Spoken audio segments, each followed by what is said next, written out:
আমি প্রতি মাসে ৫,০০০ টাকা করে ব্যাংকে জমা দিতাম স্বর্ণকারের দোকানে। তারপর সেই টাকা দিয়ে আমি এই চেনটা কিনছি।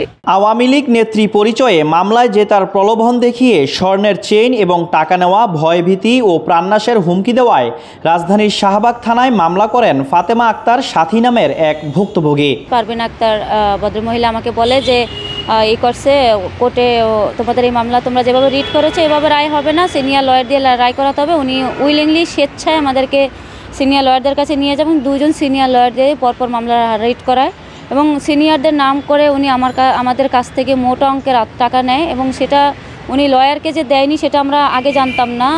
যখন এই ঘটনার পরে যেদিন ফাইনাল শুনানির হওয়ার কথা 2 তারিখ। Jamuna EC, the goodness of purified air. আমার বাসায় এনেছি যমুনা ইসি, আপনি কিনছেন তো? সেদিন উনি উকিলের ফি বাবদ আমার কাছ থেকে চেন নিয়ে যায়, আমার 1 ভরি 1 আনা স্বর্ণের চেন। এই ঘটনার প্রেক্ষিতে এবং আমার কাছ থেকে একটা চেক লিখে এনে এটা উকিলের ফি জমানত বাবদ, সেই চেকটা উনি উকিলকে দেয়নি। এখন উনি আমাকে আরও হুমকি দিচ্ছে, দেখায় দিবে, মেরে ফেলবে, আমার প্রাণনাশের হুমকি দিচ্ছে, আমার নামে মিথ্যা মামলার হুমকি দিচ্ছে। এখন আমাকে ভয় দেখাচ্ছে, আমি মিথ্যে বলেছি, চেক হারায় ফেলছি, আমি তোমার নামে চেকের মামলা করবো, আমার কাছে চেক আছে।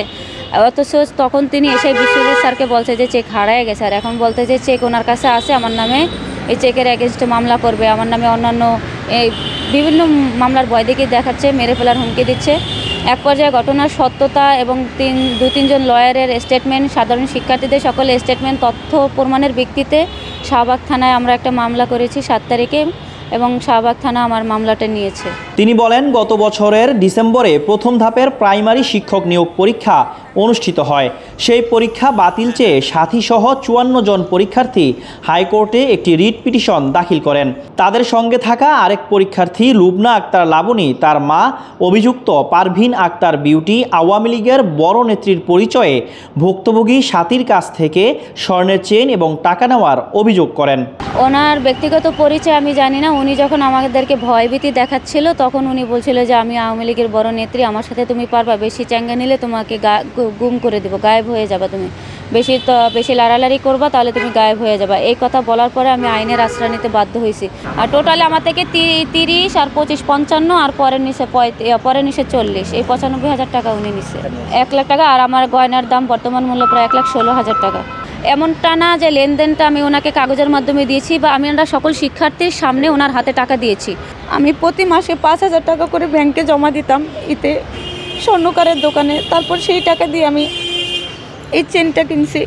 আমি একজন শিক্ষার্থী হয়ে ওনার পা পর্যন্ত ধরেছি যে আমার চেনটা ফেরত দেন। আমি ওনার বাসায় 3 বার পর্যন্ত গেছি। আমি আমার ভাইয়া সহ শিক্ষার্থীরা সহ 3 বার ওনার বাসায় গিয়েছি। উনি গায়ে হাত তোলে, বকা দেয়, কিন্তু চেনটা ফেরত দেয় না। টিউশনির টাকা জমিয়ে স্বর্ণের চেনটি কিনেন তিনি। এটি ফিরে পাওয়ার জন্যই আইনের আশ্রয় নেন সাথী। আব্দুল্লাহ আল মামুন, জয় দিন, ঢাকা।